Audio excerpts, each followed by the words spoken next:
घटना जो था वो प्लांट के अंदर में ही कार्य करने के दौरान हुआ था, तोपचांची स्थित मेराज अंसारी का।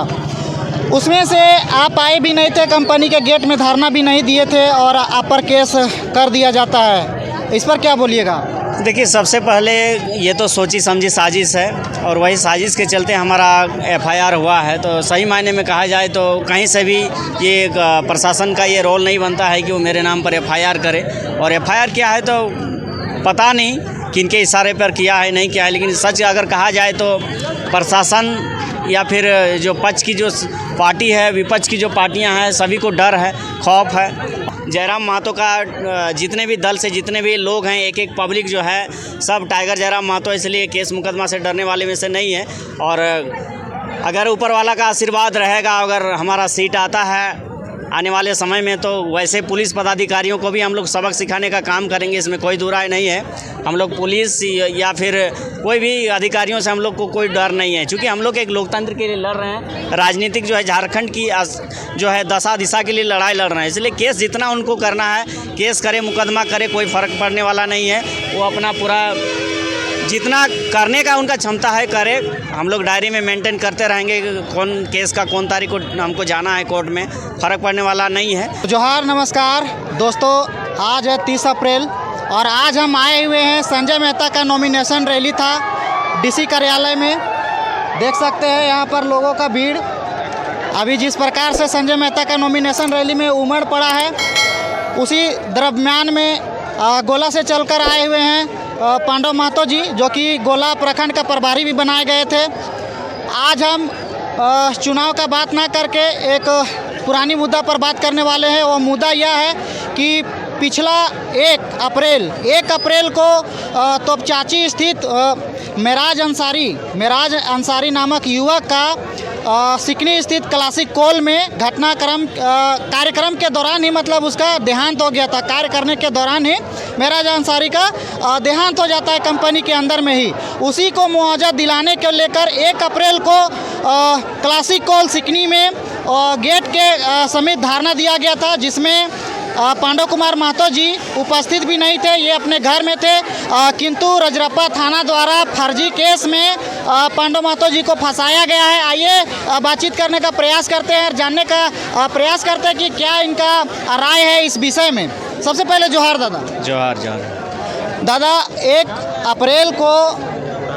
1 अप्रैल को जो घटना हुई थी, मेराज अंसारी की मौत हुई थी, घटना जो था वो प्लांट के अंदर में ही कार्य करने के दौरान हुआ था, तोपचांची स्थित मेराज अंसारी का।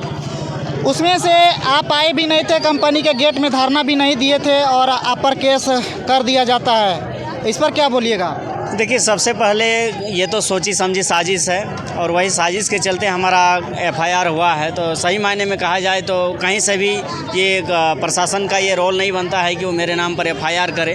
और एफआईआर किया है तो पता नहीं किनके इशारे पर किया है नहीं किया है, लेकिन सच अगर कहा जाए तो प्रशासन या फिर जो पक्ष की जो पार्टी है, विपक्ष की जो पार्टियां हैं, सभी को डर है, खौफ है। और हम लोगों की आवाज़ को, टाइगर जयराम महतो की आवाज़ को दबाने के लिए उन लोगों ने केस किया हुआ है, लेकिन फ़र्क पड़ने वाला नहीं है। हम लोग केस मुकदमा से डरते नहीं हैं। दादा, इसी प्रकार से जो सीजीएल का एग्ज़ाम था उसका पेपर लीक हो गया था और रांची में आंदोलन किया गया था जेएसएससी कार्यालय के बाहर में। वहाँ भी कुछ ऐसे आंदोलनकारी थे जो वहाँ पर मौजूद भी नहीं थे, उस पर भी केस कर दिया गया था।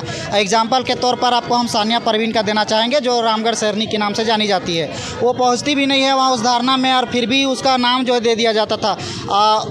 उसी प्रकार की घटना आपके साथ दोहराया गया है। प्रशासन की कितनी बड़ी लापरवाही आप कह सकते हैं? नहीं, देखिए, ये लापरवाही नहीं है, सोची समझी साजिश है। वो लोग भी जान रहे हैं कि क्षेत्र में इस पार्टी के लिए टाइगर जयराम महतो का आवाज़ कौन बन रहा है, और उन आवाज़ों को दबाने के लिए उन लोगों का ये एक क्या कहेंगे झूठा मुकदमा है। हालांकि फ़र्क पड़ने वाला नहीं, कहा कि जयराम महतो का जितने भी दल से जितने भी लोग हैं, एक एक पब्लिक जो है, सब टाइगर जयराम महतो इसलिए केस मुकदमा से डरने वाले में से नहीं है।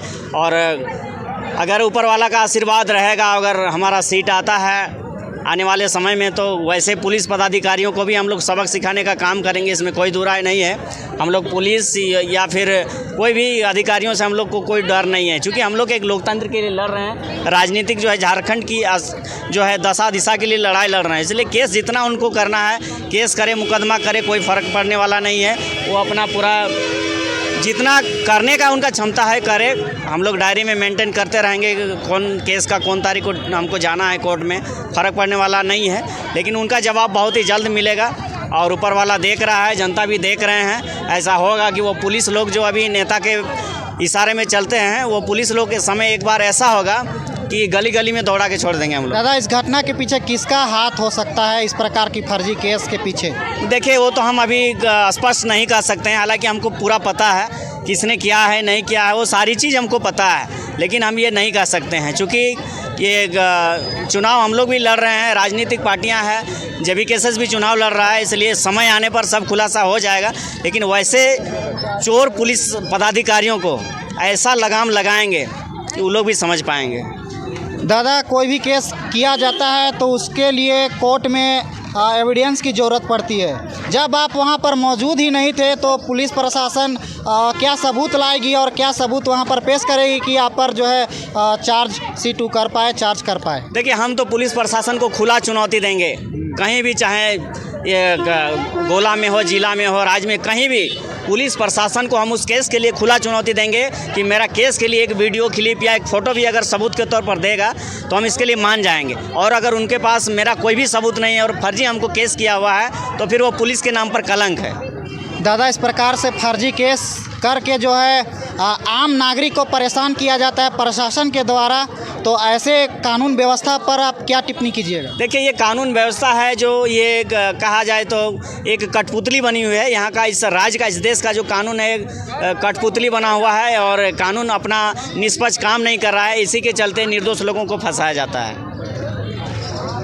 तो अपने आप बचाव में क्या कहना चाहिएगा प्रशासन से? जो ये वीडियो यदि प्रशासन पास जाएगी तो आप उससे क्या आग्रह करना चाहिएगा अपने तरफ से? देखिए, मेरा यही आग्रह रहेगा, कानून को हम लोग सर्वोपरि मानते हैं, प्रशासन को भी हम लोग मानते हैं, दिल से मानते हैं। लेकिन अगर मेरी आवाज़ उन तक जाती है सोशल मीडिया के माध्यम से तो उन्होंने मेरा जो पांडव कुमार महतो का जो फर्जी केस किया हुआ है वो केस को वापस ले, बस यही कहना रहेगा मेरा। तो ये था पांडव कुमार महतो जी का जुबानी, जो सिकनी क्लासिक कॉल में पांडव महतो जी आए भी नहीं थे और इन पर फर्जी केस कर दिया जाता है प्रशासन के द्वारा। और इनका कहना है कि इस प्रकार का फर्जी केस में परेशान ना किया जाए, इसकी जांच किया जाए और जांच में निर्दोष पाया जाता है तो इनकी जो केस किया गया है प्रशासन के द्वारा उसे वापस कर लिया जाए। इनकी गुहार है प्रशासन से। बाकी बात आप लोग क्या कहते हैं कमेंट में ज़रूर बताइएगा। मिलते हैं फिर किसी दूसरे वीडियो के माध्यम से। अभी के लिए बस इतना ही। जय हिंद, जय झारखंड, वंदे मातरम।